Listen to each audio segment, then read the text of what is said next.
everybody. I'm not going to be looking directly at the camera a lot today because I'm actually in the middle of polishing up a revolver.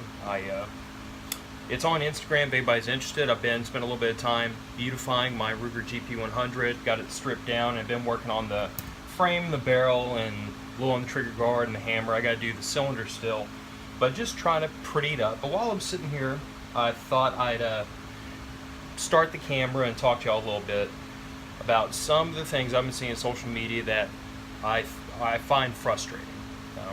The new YouTube policy is well known at this point. I don't know what that means for my channel.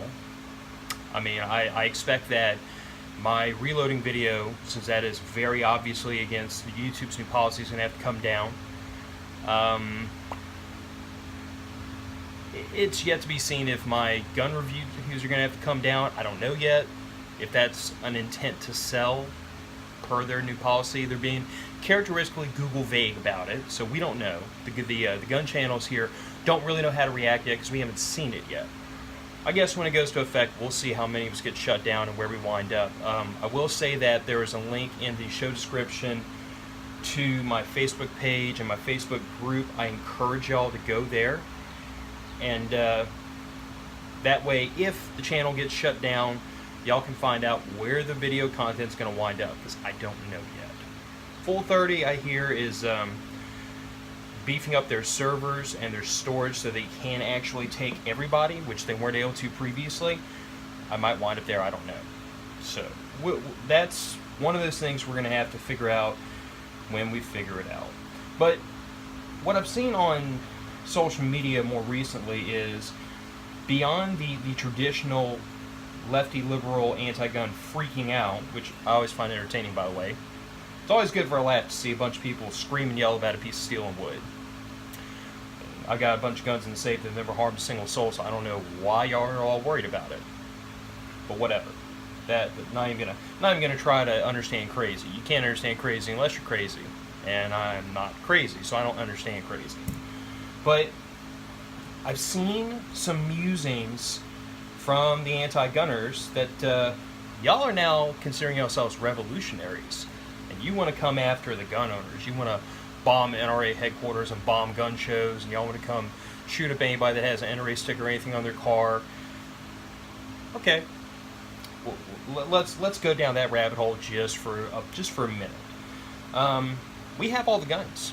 We've had all the guns. That's kind of what this whole fight is about. You don't want us to have the guns, and we have the guns. So I'm just going to put this out there, and I'm not going to let YouTube or Google or Facebook call it I'm making threats, because I'm not. But I'm going to say that I spend a fair amount of money every year in ammunition at the range and in training to make sure that I am perfectly capable of metering out the necessary violence to protect my family if someone tries to harm us. So, if that's the route y'all think y'all are going to go to achieve your ends, I don't think it's going to end well for y'all. I would really, really, really stop and consider if, after decades of us screaming, they're coming to get our guns, you really want to try to come get our guns. You really want to come after us. If you do, I don't think it's going to end well. It's not going to end well. I don't know who's going to come out on top, but it's going to be a hell of a fight. I would say that the majority of people that y'all are talking about coming after probably are like me. They're military veterans. They're constitutionalists. They're people who firmly, 100%, no doubt in their mind, believe they have a right to own these things, and they have a right to do the things they are doing. And when you come after a person for doing what they think they're entitled to do, you don't tend to get any response other than for a person to defend themselves. And I think that's what's going to wind up happening. So if y'all really sure y'all want to come after the gun owners, y'all might want to stop and think for a second about why you're coming after them. Because we are the people who've been fearing for years that y'all were coming to get our guns. And we've been planning accordingly. So think about that one. The other thing I've seen is, several politicians recently have started making political statements deriding the "from my cold dead hand" statement of Charlton Heston long ago, saying, "Okay, from your cold dead hands, fine. We'll come and kill y'all and take your guns." All right. Same thing I told the anti-gunners. That's not going to end well. It's not going to be a peaceful end. And I don't want to see my country that I fought for and served faithfully and continue to serve in my own way disintegrate into civil war and violence. But I feel like I'm on the side of right because I'm not harming anybody. I'm not advocating harming anybody. So if you come after me after I've done no wrong, I'm going to defend myself. Y'all don't want to be on the other end of that. The other thing I thought I'd address is, much has been said about how the whole point behind the Second Amendment is ridiculous. With the Army, with all their planes and their tanks and their machine guns, there's no way a couple of rednecks with their ARs could possibly defend themselves against the government. And I'd like to address that incredibly short-sighted misnomer. See, some of the older generation of veterans that I know from the military community are Vietnam vets. And they had one hell of a disagreement with a bunch of Vietnamese rednecks in black pajamas, and they had their hands full. I wasn't there, so I can't speak personally to it, but if anybody out there is a Vietnam vet, or even was in Somalia, or any of these engagements where you had you were dealing with an asymmetrical force, meaning you had the technological advantage, the other side had the home territory. Y'all know, and I hope y'all comment that that's not necessarily a fight that's just automatically won by technology and by having more arms than the other person. A person defending their home territory can really, really make your lives a living hell if you come after them. We've learned that lesson many times. The Russians learned that in Afghanistan. We've learned that dealing with the insurgency in the Middle East. I mean, it's not a foregone conclusion that a bunch of rednecks with rifles can make your life a living hell. But the other thing I thought I would bring up is what I believe is the truest, most honest reason for the Second Amendment existing in the first place. There's a little footnote in history that most people are not even aware of. If you read Unintended Consequences by John Ross, which we talked about in a podcast recently, there's a couple of chapters in there that deals with the Warsaw Uprising. This was the earlier days of World War II. Hitler's grand master plan was to, it was well known, he was going to march all the Jews into concentration camps after they'd been disarmed by the state. Think about that one. And he was going to systematically destroy them. If he'd been left to his own devices, I have no doubt every Jew, every Catholic, everybody he disagreed with would have been marched into gas chambers and killed. And they allowed themselves to be disarmed by the state. And once they were powerless, the state did what they wanted to do without reprisal or consequence because they were dealing with an unarmed populace. Up until the point, a couple of these men, and best I'm aware, it was just men. Could have been women too. I don't know. I wasn't there. I wasn't alive. I wasn't even thought of. My parents weren't even thought of during World War II. But it's worth pointing out that these people, once they accepted that we are all going to die if we don't do anything, their back was in a corner, their butt was against the wall, they had no option but to fight or submit, and they fought. These people who had allowed themselves to be disarmed began by attacking German soldiers with, just whatever they get their hands on. Revolvers, sticks, knives, spears, rocks, whatever. Kill a soldier, take his firearm, take it back to the group. And they'd repeat this over and over and over until they amassed a reasonable little arsenal in their own right of rifles and submachine guns, really high-tech stuff for the time of the day. And then they waged a war of attrition against the German occupation. They knew it was maybe not a hopeless war, but they certainly knew that the odds were stacked against them, but they fought tooth and nail. They stymied the Germans. They stymied a force 100 times larger than their own by using guerrilla tactics, by using asymmetrical warfare, by sniping, by using hit-and-run tactics. And how the Germans eventually solved this problem was by burning the entire Warsaw Ghetto to the ground. That was what it took to get this to stop. 100 to 1, and they couldn't just march through the streets and take everybody's guns. They had to literally exercise the nuclear option of the day and burn and gas these people out of this area. And it was obviously, it was a solution. It worked. But the things I guess I want to point out are a few things. First of all, people backed into a corner will fight for their lives. And in my own experience, there's nothing more dangerous, more frightening than fighting a person who has nothing to lose, because there is no quarter, there's no tomorrow. It is fight for your life or die where you stand.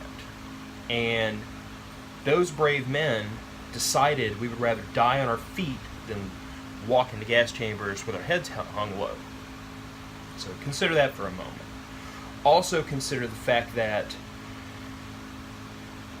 in order for the Germans to stop this insurgency, because that's exactly what it was, they wound up having to decimate an entire city area. Now, think for a moment if this had not happened in a faraway land, 70, 80 years ago now? Put this into local terms for me. I live close to the New Orleans metro area, or in the New Orleans metro area, close to the city and the suburb. Let's consider for a moment that the government completely lost their natural minds, erased the Second Amendment, and said, turn them in. They wouldn't do it all at once. They'd start by saying, military veterans or the mentally ill. They justify it a piece at a time. But they would eventually do it in this hypothetical. And pursuant to that, let's say there was a New Orleans uprising, and the people in the city of New Orleans said, we have nothing left to lose. These people are going to come and kill us if we don't fight. We have to fight. So they decided that wherever they found enemy forces, they would attack them, and they would use their arms that were captured to supplant their own arsenals. And this would not be semi-automatic ARs or hunting rifles.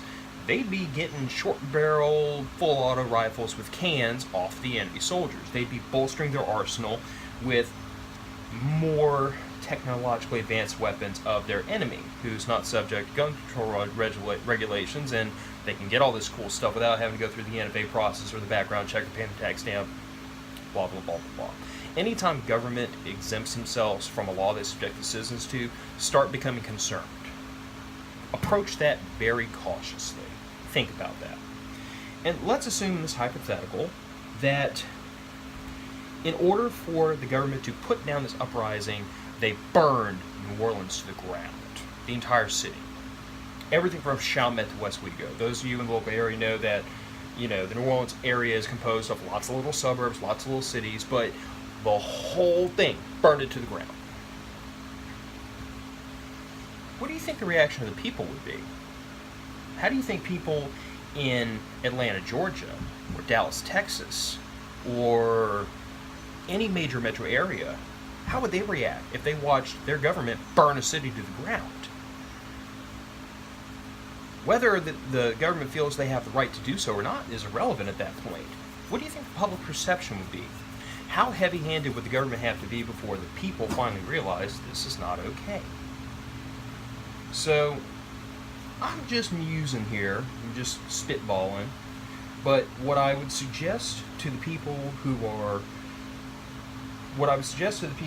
now flirting with the idea that, well, we're going to act like revolutionaries and we're going to kill the gunners, think about that really long and hard, because once you open that can of worms, I don't think y'all can shut it. Once you start that ball rolling, it's going to wind up going downhill until it stops, and I think it's going to stop when people get hurt badly.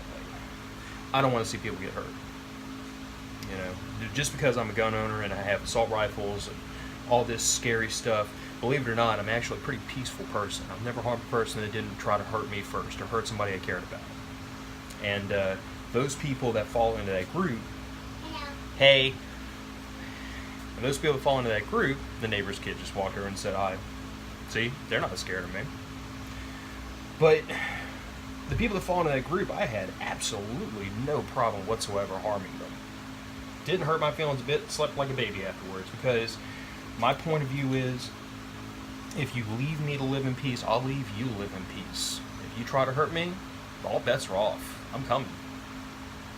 And I just would ask the people who are listening to this vitriol and this nonsense. See, I've given up on the other side of the aisle. The people who are outspokenly anti-gun. There's no winning them anymore. They have shown true colors. They're irrational.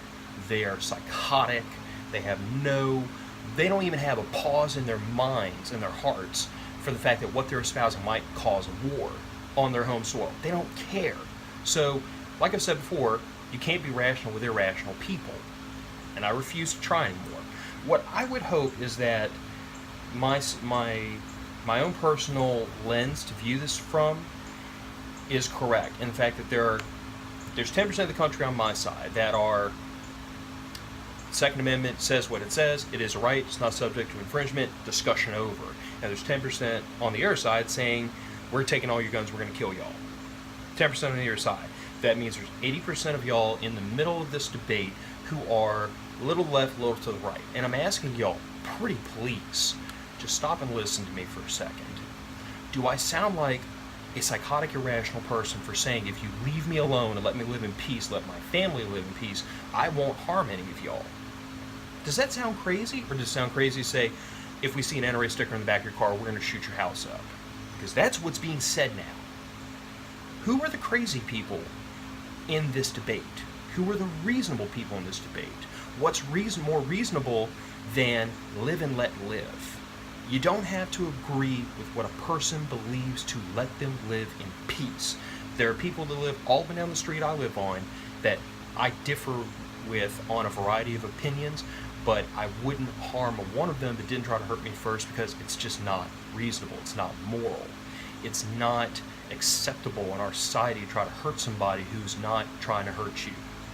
So, if you hear a person on social media or in your workplace or in the community start talking about, we're going to come kill all the gun owners, I really hope you would stop and confront that person and ask them, why would you harm a person who's not tried to harm you? And they can't use the argument of, because they have guns and those are dangerous. It's bull. It's not a nuclear bomb. It's not like I'm holding a hand grenade in my hand, and if I slip the least little bit, we're all going to pay for it. It's a gun that will sit here on this bench with the hammer back and rounds in the chamber, ready to go. And it will sit there all day long until somebody picks it up and does something with it. So that gun's not the problem. I'm not the problem, because I'm sitting here telling you I'm not going to take that and harm anybody if they don't try to hurt me first. Who are the reasonable people in this debate? Let that pull you to one side of this debate or the other, because I'm telling you that when people espouse violence towards others that have not directly tried to harm them, there is no middle ground anymore. There's no middle ground. There's no room for reasonable gun owners and reasonable restrictions. There's no room in the middle anymore. This is an issue that is having battle lines drawn down the middle of it. It's time to pick a side. If you're on the side of the people who just want to be left alone to live in peace, then you need to get on that side. And you need to tell your politicians, you need to tell the antis, and you need to tell the gun owners and the Second Amendment advocates in your life, I agree with you. Because there's no room in the middle anymore. If you come to me and say, I support the second, but you don't support it. Because but means you're in favor of another chip away at the right, another infringement, another law, another step towards what the anti-gunners want, which is full disarmament. The only difference between you and them is that you want to believe you're in the middle of this, but there's no middle ground anymore. There is only my side and their side. Their side espouses violence towards others over a difference of opinion. My side wants to be left alone. So, let me know in the comments what y'all think. Share this. That honestly, if y'all want to do anything to help spread this message, the best thing you can do is to just share the video. Share it on social media. Leave me comments, leave me likes. Tell your friends and family about it. Tell them, hey, there's this guy over here on YouTube. He's making a lot of sense. I do that occasionally, not often. But look within your own hearts and ask yourselves, who's the dangerous one here? The person who's talking about bombing gun shows and shooting up the NRA members' houses? Or the person that's saying, just leave me alone and let me live my life? I'm a gun owner. That shouldn't be anything I have to apologize for, and I'm not apologizing for it. I just want to be left alone. I just want my family to be left alone. I want the people in this country to stop this vitriol and listen to each other for a second. Because there is no room in the middle anymore. There's my side, there's their side.